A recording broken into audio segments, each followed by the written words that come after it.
పనిచేసిన వాళ్ళకి, పార్టీకి అంకితమై ఉన్న వాళ్ళకి, మాకు అంకితమై ఉన్న వాళ్ళకి తప్పకుండా పదవులు వచ్చేలాగా మేము చేస్తామని చెప్పి కూడా సందర్భంగా నేను మాటిస్తున్నాను. ఉదాహరణ శ్రీకాంత్ అన్ననే. శ్రీకాంత్ అన్న పార్టీకి కానీ కుటుంబానికి కానీ చాలా వరకు ఫస్ట్ నుంచి అండగా ఉన్నాడు. నేను లోకేష్ దగ్గరికి శ్రీకాంత్ అన్నని తీసుకుపోయి ఫస్ట్ నుంచి అన్న చేసినవన్నీ కూడా ఒక ప్రొఫైల్ తీసుకుపోయి లోకేష్ అన్నకి ఇచ్చినాం, చంద్రబాబు నాయుడు గారికి ఇచ్చినాం. కానీ అదే మండలం నుంచి ముక్కు మోకం తెలియని వాడు ఎవడైనా వెళ్ళి పదవి కావాలని చెప్పి మాకు తెలియకుండా తీసుకుంటే మాత్రము ఆలగడ్డ నియోజకవర్గంలో అడుగు కూడా పెట్టనివ్వమని చెప్పి సందర్భంగా తెలియజేసుకుంటున్నాం.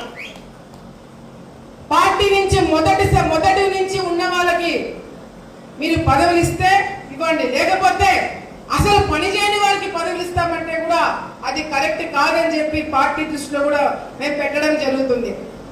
అట్లా చాలా మంది ఉన్నారు. అట్లా మండలానికి ఒక పేరు ఇస్తాము, వాళ్ళని మా కుటుంబానికి అవసరంలా, మాకు అవసరంలా,